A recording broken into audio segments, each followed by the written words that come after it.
साखी की पूर्णिमा थी और रात्रि का समय हो रहा था और उसी समय पर गौरांग महाप्रभु बिना किसी के बताए समुद्र के तट के पास पहुंच जाते हैं और वहां पर पहुंच करके विरह की अवस्था में विचरण कर रहे स्वरूप दामोदर राय रामानंद प्रभुत्त अंतरंग भक्त भी उनके साथ में। महाप्रभु के दोनों नेत्र से अश्रुधारा प्रवाहित हो रही है, उनका मुख कमल कुछ मिलान है, चंद्रमा की चमकीली किरणें उनके श्रीमुख को धीरे धीरे जो है प्रकाशित करती हैं। अनजाने के उस मुख चुम्बन के उनके अरुण रंग के अधर श्वेत वर्ण के प्रकाश के साथ और भी अधिक द्युतिमान होकर शोभा को बढ़ा रहे।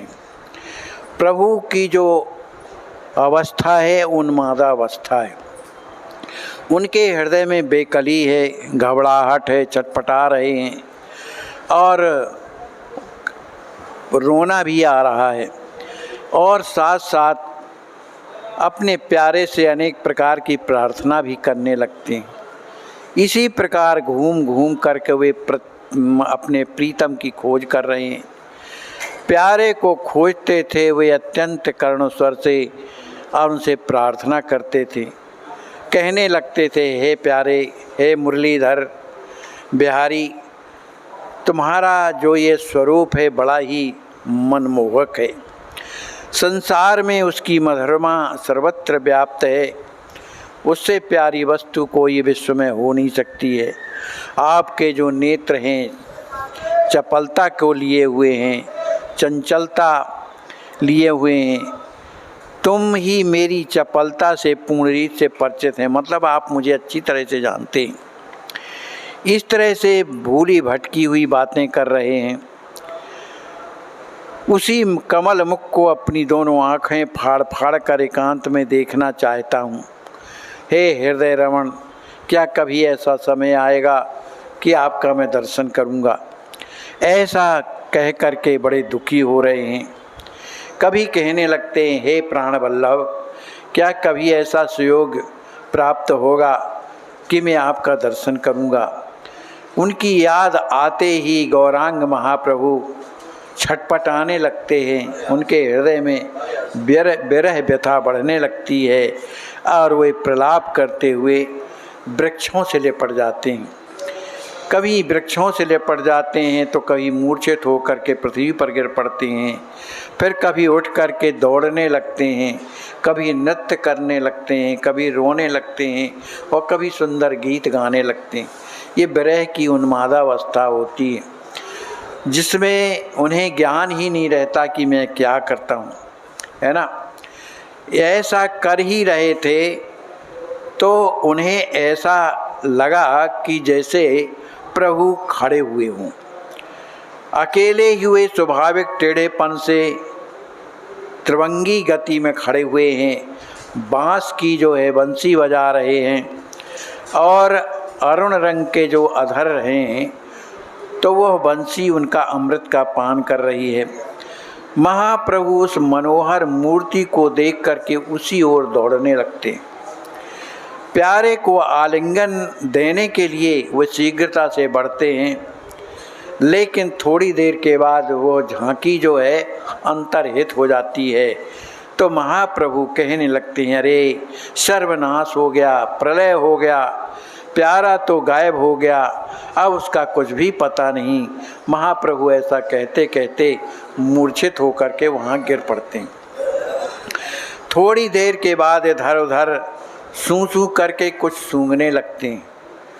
उन्हें श्री कृष्ण के शरीर की जो दिव्य गंध है उसका अनुभव होने लगता है, तो गंध जिस ओर से आ रही थी वो उसी ओर जा रहे थे, लेकिन कृष्ण का पता नहीं, श्याम सुंदर का पता नहीं। उसी गंध के सहारे सहारे वे श्री कृष्ण को खोजने लगते हैं और कहने लगते हैं, आहा प्यारे के शरीर की जो गंध है कितनी सुगंधित है, कितनी मनोहारिणी है ना, इस तरह का कहने लगते हैं। हम आरसिक माने जो उसमें जिनका पहुँच नहीं है, उनमें प्रवेश कहाँ से हो सकता है।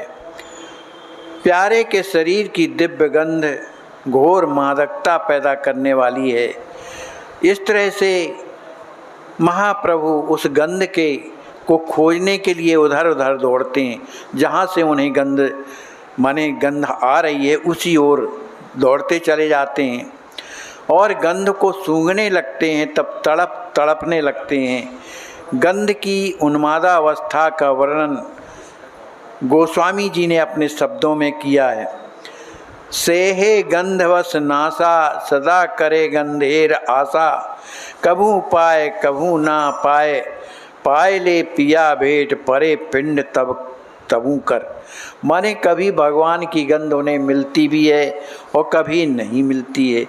कभी भगवान की गंध को भरपेट पीते हैं और कभी नहीं मिलती है।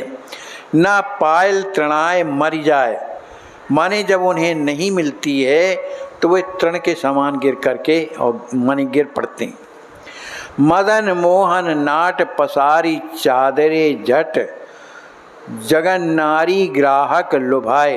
माने जगन्नाथपुरी के जो लोग हैं उन प्रभु की उस मोहनी छवि को देख करके लोभित हो जाते हैं। बिना मूल देव गंध दिया करे अंध, धर याईते पथ ताहि पाओ, ए मत गौर हरि गंधे कैल मन चूरी, भृंग प्राय इत उत जाए वृक्ष लथा पासे, कृष्ण स्फुरे से आसे, गंध ना पाए गंध मात्र पाए। माने उस भगवान की उस गंध को प्राप्त करने के लिए गौरांग महाप्रभु वृक्षों से लिपट जाते हैं। वहाँ पर उन्हें वो गंध नहीं मिलती है तो वहाँ से फिर आगे बढ़ते हैं। इस तरह से जहाँ तहाँ प्रभु की उस सुगंधी को प्राप्त करने के लिए दौड़ने लगते हैं। कहते हैं कि गंध को दे करके अंधा बना देते हैं। माने जिसने भगवान की सुगंधी को प्राप्त किया वह व्यक्ति अंधा ही हो जाता, उसे कुछ स्मरण नहीं रहता, जिससे वह बेचारी स्त्रियां अपने घर का रास्ता भूल जाती हैं। मतलब गोपियां जो हैं कहाँ जा रही हैं, वो गंध उनकी बंसी को सुन करके, उनकी गंध को प्राप्त करके अपना रास्ता भी भूल जाती हैं। इस तरह से महाप्रभु श्री कृष्ण के विरह में इधर से उधर दौड़ते हुए और शरीर की सुध बुध भूल जाती है। इस प्रकार गंध के पीछे घूमते घूमते संपूर्ण रात्र व्यतीत हो गई और संपूर्ण जब रात्र व्यतीत हो गई पर उनका वियोग जो है, उनकी विरह दशा कम नहीं हुई। किसी तरह से जब सवेरा होता है तो स्वरूप गोस्वामी और रामानंद प्रभु को पकड़ करके उनके निवास स्थान को ले आते हैं। श्री अद्वैताचार्य जी महाराज के संदर्भ में बात आती है कि गौरांग महाप्रभु हमेशा उन्मादावस्था में रहते हैं, माने पागलों जैसे रहते हैं। ये स्थिति तो किसी किसी को प्राप्त होती है। तो उन्मादावस्था की स्थिति में भी उन्हें अपनी माँ की याद हमेशा बनी रहती है, अपनी माँ की याद करते रहते हैं, वो कभी भूलते नहीं हैं। कभी कभी उनकी अंतर्दशा में, कभी कभी बाह्य दशा में आ जाते तो अपने प्रिय भक्तों से प्रेममयी बातें करने लगते हैं, पूछने लगते हैं और समाचार जानने के निमित्त हमेशा एक जगदानंद एक महात्मा थे जो प्रतिवर्ष गौड़ देश जाया करते थे। जगदानंद जी गौड़ में देश में जा कर के अपने सभी भक्तों से मिलते थे, क्योंकि महाप्रभु में एक आदत थी कि वो प्रत्येक भक्तों को पूछा करते थे। गांव के जितने भी लोग हैं सबको पूछा करते थे बारी बारी से।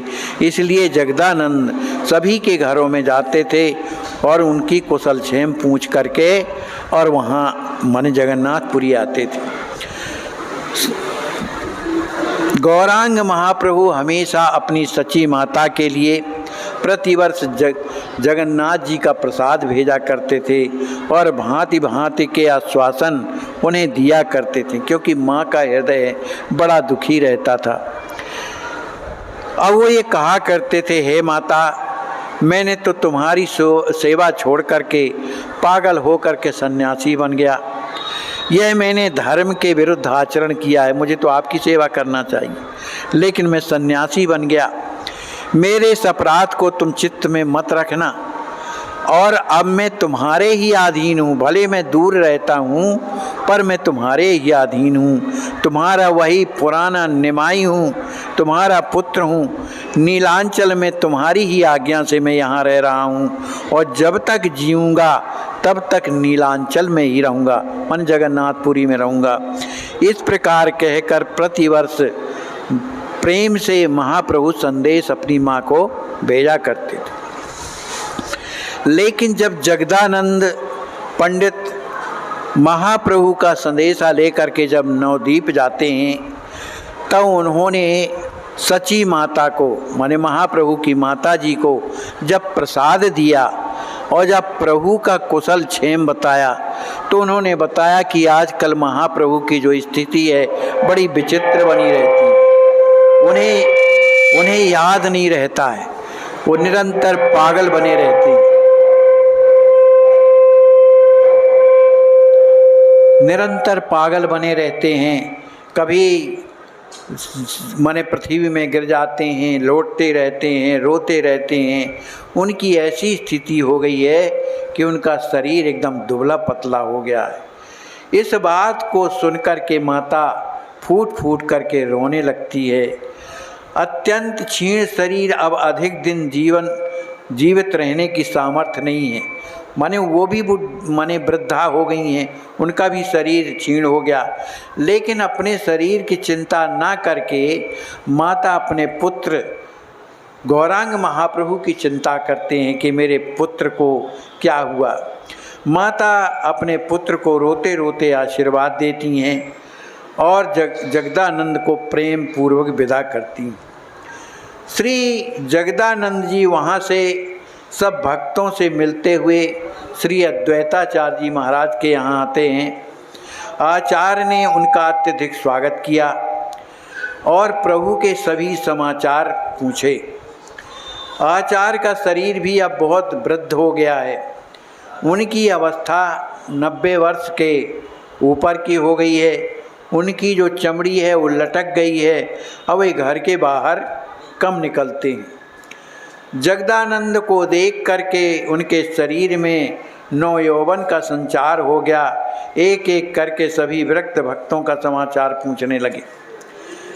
जगदानंद जी ने 2-4 दिन आचार्य अद्वैताचार्य जी के यहाँ रहा। जब उन्होंने प्रभु के पास जाने के लिए प्रार्थना की तो श्री अद्वैताचार्य जी ने कहा, भैया चले जाना, कुछ दिन और रुक जाइए, आपको देख करके मुझे बड़ी प्रसन्नता होती है। इस तरह से कुछ दिन रुकने के बाद श्री अद्वैताचार्य जी महाराज ने एक पत्र लिखा और उस पत्र में प्रभु के लिए कुशल क्षेम समाचार तो लिखा ही, और एक प्रकार की पहेली लिखी। पहेली प्रभु जब वो पहेली लिख कर के दिया तो जगदानंद जी महाराज जब पुरी आते हैं, सभी भक्तों का समाचार महाप्रभु से बताते हैं, तो श्री अद्वैताचार्य जी की लिखी हुई जो पहेली जो कागज़ में लिखी हुई थी उसे सौंप देते हैं कि ये आपको दिया है। तो महाप्रभु ने कहा कि तुम ही सुनाओ क्या लिखा है। अब चूँकि वो बंगला भाषा में समझ में नहीं आती है, फिर भी पढ़ते हैं। बाउल के कहिए लोक हाइल बाउल, बाउल के कहिए बाटे ना बिकाए चाउल, बाउल के कहिए काजे नाहिक आउल, बाउल के कहिए यह कहिया छे बाउल। इसका अर्थ ये है कि सभी कोई समीप में बैठे हुए जब इन पहेली को जब सुनते हैं तो सभी हंसने लगते हैं। महाप्रभु ही मन समझकर मंद मंद मुस्कुराने लगते हैं और कहने लगते हैं कि जैसी आपकी आज्ञा। इतना कहकर के प्रभु जब चुप हो गए तो प्रभु के जो बाहरी प्राण जो गोस्वामी जी थे, स्वरूप गोस्वामी, प्रभु की मुस्कुराहट को देख करके और कहने लगे कि ये जो पत्र में जो ये पहेली लिख करके आई है इसको तो हम समझ नहीं पाए, लेकिन आप बड़ी प्रसन्नता के साथ आज्ञा का पालन होगा इस तरह से कह करके वो आप मुस्कुरा रहे हैं, कारण क्या है? अब प्रभु ने धीरे से गंभीरता के स्वर में कहा देखो, अद्वैताचार कोई साधारण आचार्य नहीं है, वे तो नाम के ही आचार्य नहीं है, किंतु आचार पने के सभी कार्य भली भांति जानते हैं।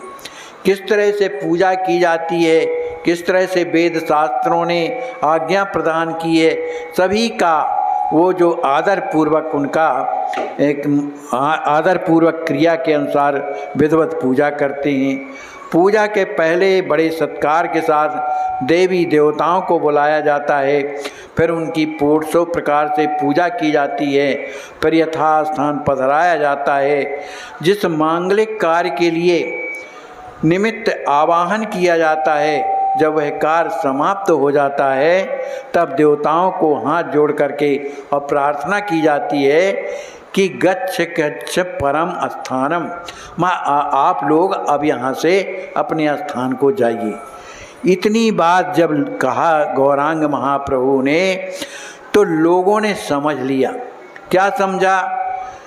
कि उन्होंने ये सुन कर के समझ लिया कि अब महाप्रभु इस संसार में ज़्यादा दिन नहीं रहना चाहते हैं, अब महाप्रभु शीघ्र ही अपनी लीला स्मरण करेंगे। इस बात के स्मरण से सभी का हृदय फटने लगा जो भक्त थे। उसी दिन से प्रभु की उन्मादावस्था प्राप्त हो गई। माने प्रभु को एक प्रकार की आज्ञा मिली जो पत्र में लिख करके श्री अद्वैताचार्य जी ने भेजा था, उसी का उन्होंने सार समझ करके और उसी दिन से उनकी उन्मादा अवस्था और अधिक बढ़ने लगी। वे रात दिन अंतरदशा में रहने लगे, उन्हें बाहरी ज्ञान बिल्कुल नहीं रहता था। प्रति क्षण उनकी दशा लोकबाह्य सी बनी रहती थी। उनके शरीर कभी सन्न पड़ जाता, कभी कपकी छूटने लगती, शरीर से पसीना बहने लगता, मुख मलिन हो जाता, आँखों से अश्रुधारा बहने लगती, गला भरे आता, शब्द ठीक उच्चारण नहीं होता। माने प्रेम में भरे रहते थे, देह रोमांचित हो जाती, हंसते थे, जोरों से रुदन करते थे, नाचते थे, गाते थे, उठ कर इधर उधर भागने लगते थे, क्षण भर में मूर्छित होकर भूमि पर गिर पड़ते थे। इस तरह की पागलपने की बातें करने लगे, उन्हें अपने शरीर का होश नहीं रहता था। एक दिन की बात है कि महाप्रभु हमेशा सभी शास्त्रों को तो जानते ही थे। शास्त्रों में, सब शास्त्रों में श्री भागवत महापुराण श्रेष्ठ मानी जाती, और भागवत महापुराण में भी जो दशम स्कंद है वो श्रेष्ठ माना जाता है। दशम स्कंद में भी जो पूर्वार्ध श्रेष्ठ, जो पूर्वार्ध में रास पंचाध्यायी जो सर्वश्रेष्ठ है, और रास पंचाध्यायी में भी गोपी गीत जो है अतुलनीय है, उसकी तुलना किसी से नहीं की जा सकती, वह अनुपमेय है, उससे उपमा भी किसी की दी नहीं जा सकती। तो हमेशा महाचैतन्य प्रभु उस गोपी गीत के भाव में डूबे रहते हैं। एक दिन की बात है कि रामानंद जी ने श्रीमद् भागवत के 37वें अध्याय में भगवान की कालिंदी कूल की जल कीड़ा की कथा सुनाई, क्योंकि कथा रोज सुनते थे। जब सुनाई तो वो काल